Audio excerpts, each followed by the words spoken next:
Hey guys, welcome back to Rangers Ready to Go. Today, I get to talk about something that I've been waiting for a long time to talk about. Uh, Everybody loves Power Rangers, and everybody loves video games. Well, for the longest time, Power Rangers has been devoid of a good video game. Until rather recently, with Power Rangers Legacy Wars, which is a mobile fighting game. I don't play games on my phone. I just don't. I think that phones should be for what they are. It should be for a phone. Yeah, granted, I browse things like YouTube and Facebook while on my phone when I'm out and about. But I don't really do much when in the way of watching videos or playing games or anything like that on my phone. The screen is just too small. And I know a lot of people can say, well, why don't you play it on a tablet or whatnot? Well, I just don't want to. I'm a traditional console gamer. I don't even really care much for PC style of games. I have played games on PC, but I prefer to use an actual controller while playing my video games. More specifically, in my case, an Xbox controller is my preferred way to game. Well, they have recently announced, Hasbro, that is, we are finally getting a Power Rangers tournament fighter for consoles and PC. Specifically, PC for Steam, and on consoles, Xbox One, Nintendo Switch, and PS4. I'm looking very much forward to this game. It's been so long since I played a Power Rangers tournament fighter. I think since 1995 on the Super Nintendo and Sega Genesis when the Mighty Morphin Power Rangers tournament fighter game came out, and that had such simplistic controls. Literally, there was only like 3 buttons that did anything, and everything just kind of seemed to be rinse and repeat. Everything was just repeat animation in that game. There was nothing. Each character didn't have anything specific, anything special to go with, and of course, it was just the Mighty Morphin Power Rangers and a handful of villains you could play as. So, as you can expect, it was lackluster, and to today's standards, it's pretty lame. But I'm here to talk about Power Rangers Battle for the Grid. It is being developed by One Way Entertainment and published by Lionsgate Games. And of course, Hasbro has their name on it too. This game looks to be set in the Shattered Grid storyline from the Boom Comics series of Power Rangers comic books. Well, if you know me, then you know I don't really care much for the Shattered Grid storyline. But in terms of a tournament-style Power Rangers fighting game, I think that storyline would actually work quite well, because how else would you explain how these Rangers are meeting these Rangers? Why are some Rangers acting bad while other Rangers are acting good? And of course, throw all of the monsters and villains and whatnot in there just for good measure. I mean, I'd be fine with a Power Rangers fighting game that was just all Power Rangers, but yeah, go ahead, throw some villains in there too. There were some villains that were actually pretty intimidating, and I thought would be kind of cool to play as or against in a Power Rangers video game. The advertising for this is, for the most part, showing Tommy the Green Ranger, Jason the Red Ranger. Again, simple Mighty Morphin stuff that everybody recognizes. And I'm okay with that. What I'm not okay with is that how they're advertising Lord Draken and Super Megaforce all over the place as well, considering I don't like Lord Draken because I never thought Tommy should be a bad guy, again, because he was already once, so, again, kind of redundant, kind of a rinse and repeat kind of thing, and I just don't like that fact. He was bad once, was turned good, he should stay good. End of story. If you want, I'm not opposed to the idea of the Lord Draken character, I was just upset that it was Tommy. But, moving on. I'm really hoping that this game has a plethora of characters. I mean, like, the best character selection screen I've ever seen in a tournament fighting video game. Now, we all know games like Mortal Kombat Trilogy, or some of the newer Mortal Kombat games like Mortal Kombat X, Marvel vs. Capcom, and even some Dragon Ball Z fighting games have very large rosters of characters to select from. And this game should be no exception. And I don't want just, one or two Rangers from every, Power Ranger team. I want every Ranger from every Power Ranger team that we've seen here in America. I mean, obviously, we're not going to see uh, Jetman or Five Man or anything like that because those are Sentai teams that predate Mighty Morphin Power Rangers and were in Japan only. Um, I'd like to see them, but I just really doubt that we will. But of course, we're going to see lots of newer characters, such as that didn't previously exist before, such as the Green Psycho Ranger and Ranger Slayer, which is an evil pink ranger.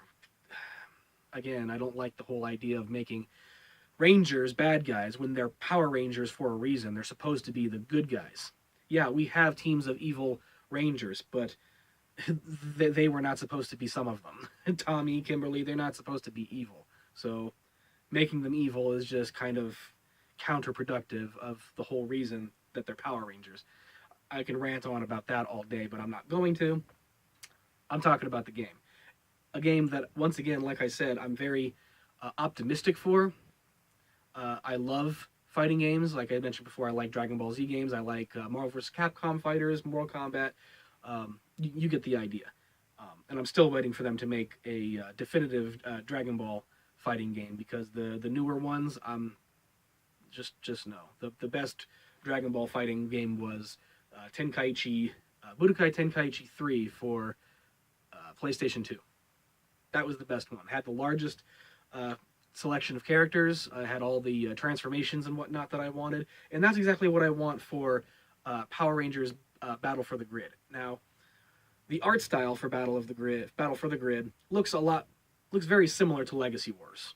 That's to be expected. How it's got the cartoony animated cell shaded graphics, which are fine. They're very, very appealing, very colorful to the eyes. Considering all the Power Rangers, they're different colors.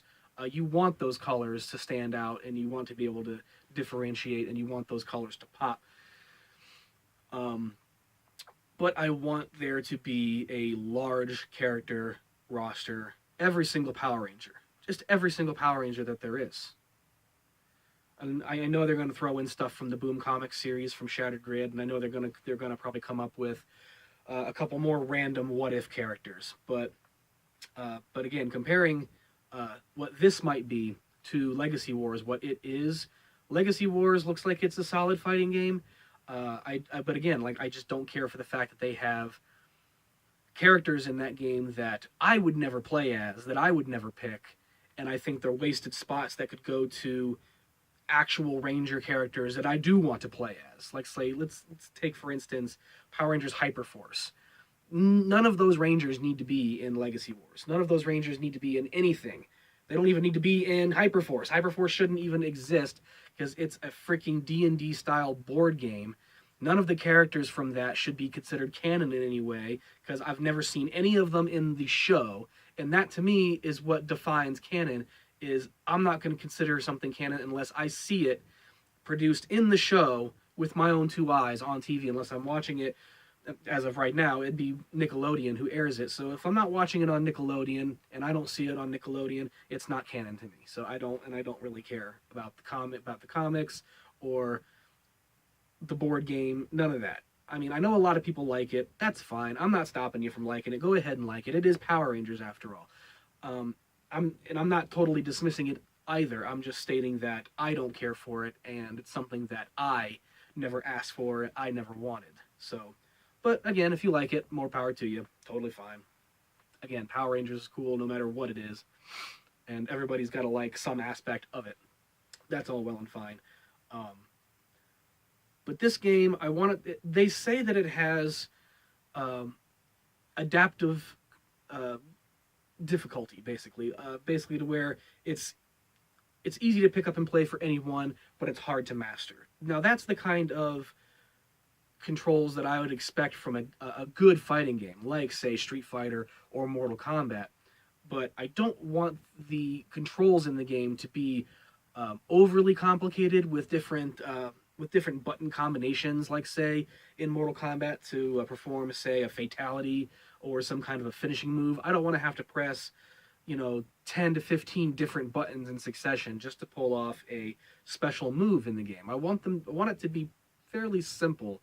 Maybe some kind of a fighting gauge, like a spirit gauge, to where when you attack your enemy, you build up uh, a meter, and when that meter's full, all you have to do is basically press, one or two buttons in succession, and boom, you can do that character's, special finishing move, or just whatever.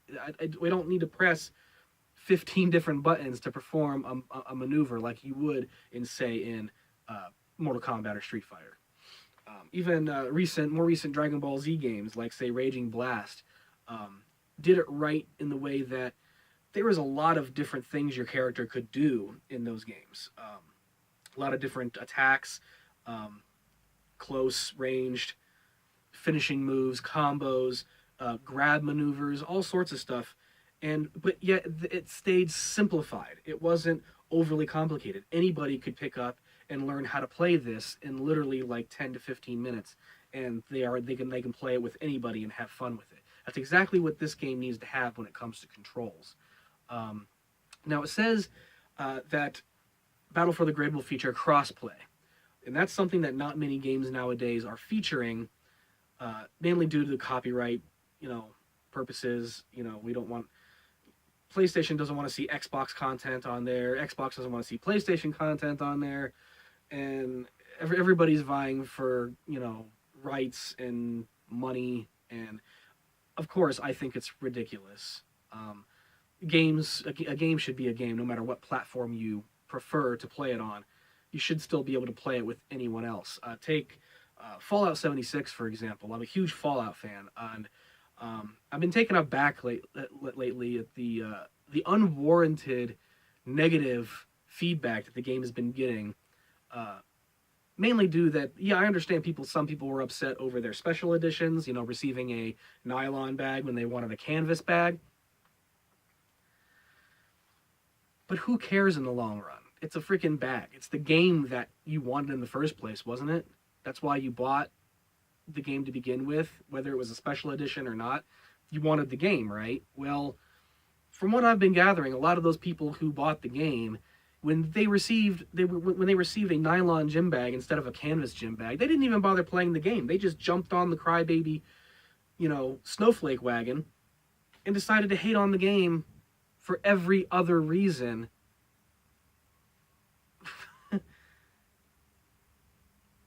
without even playing the game themselves. And the people who have played the game and say, oh, I played the game for 30 minutes or I played it for an hour and saw so many bugs that the game was broken and was unplayable. I've been playing the game since launch. The worst bug in the game that I've experienced was being disconnected from the server. That happens. It's an online game. An online co-op game, mind you. It's not an MMO, and it's definitely not a what do you call them? Like a Fortnite game or PUBG. Yeah, it's not an arena free-for-all. It's not. It is an online co-op Fallout game that happens to have PvP features. Well, I'll just say this once, just because I've been needing to say something about Fallout 76, just because it has nothing to do with Power Rangers, I understand, but I am talking about a video game today, so it's a video game. It falls into the category. Just real quick, I just need to say this, just so I'm clear.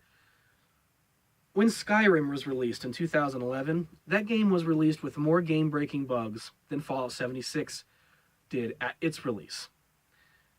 Backwards flying dragons, headless NPCs, getting glitched and stuck in textures and the environment, flying giants. The game was a mess at launch. But nobody complained about that. Bethesda straight said, we'll fix it, we'll patch it. And literally within the first month or two, everything was fixed. No problem whatsoever. But as soon as Fallout 76 comes out, just because it wasn't exactly what anybody was expecting from a Fallout game, just because it was a little bit different, everyone just decided to completely dismiss it and start to hate on it. And it all seemed to happen with the whole gym bag debacle, which, again, has nothing to do with the game itself, the gameplay itself. Fallout 76 has been out for about 3 months now, roughly. Yeah, about roughly 3 months. And it's been getting fixed. Yeah, it's still got a couple of problems, but it's worth playing. It's worth giving a chance. Don't just dismiss it completely. It is a good game, and like I said, I'm just appalled at the amount of negative backlash that it's gotten, just because it wasn't exactly what people wanted, or wasn't perfect at launch. It's a Bethesda title. Nothing is perfect at launch. New Vegas wasn't perfect at launch. Fallout 4 wasn't perfect at launch. They all had bugs. Most of Bethesda's titles are released with bugs, but they fixed them eventually. They had to release the game when they had to release the game, more than likely due to time restraints. They probably had a deadline that they had to get the game out, so they just decided, we'll release it, and we'll fix it periodically after its release. But trust me when I say, the game is worth a chance. If you like Fallout 4, you'll like Fallout 76, because it's using the same engine, and you can play with a friend. It's co-op. Play with lots of friends. It's what I'd been asking for a long time, a co-op Bethesda title. And once I got it, I loved it. But I just can't stand hearing any more negative backlash about it. It's getting absolutely ridiculous. If you don't like it, move on. Don't just stick around in the Fallout 76 comments on, comment sections on YouTube and Facebook and bash the game if you don't like it. Move on. You don't have to like it. No one's forcing you to like it. No one says you got to stay there and play it.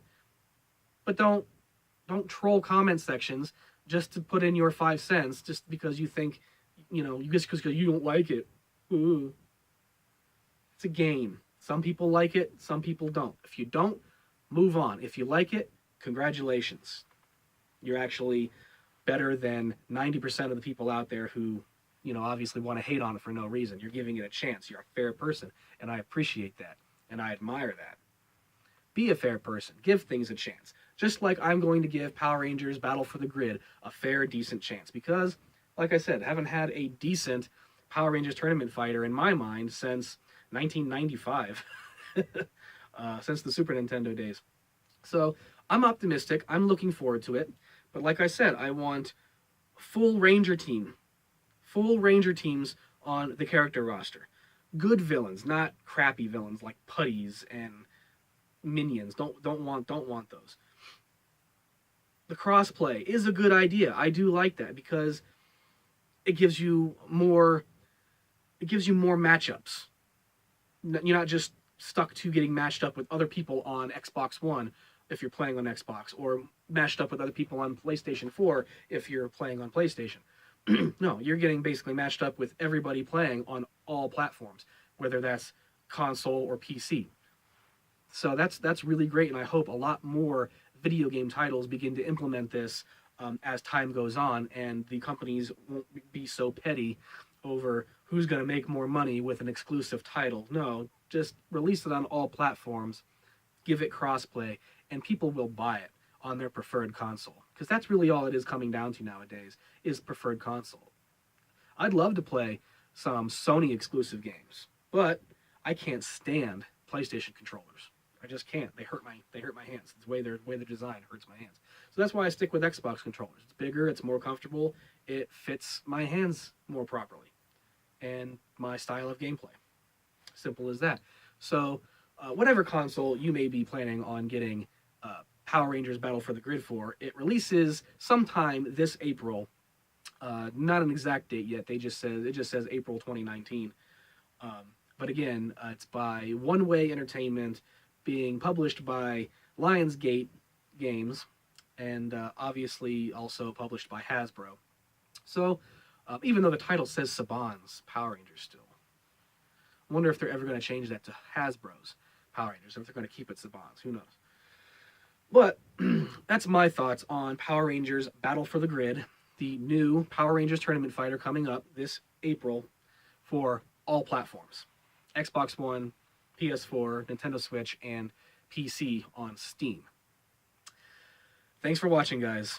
Let me know in the comments down below what you think of this game. Are you excited to get it? Are you going to be pre-ordering it? I hear if you pre-order it, you get yourself a really cool 2014 upgraded Dragon Ranger or Tommy the Green Ranger Ranger skin for that character in the game if you pre-order it. So I might do that. I might pre-order it so I can get the extra skin. And have fun playing the game, guys.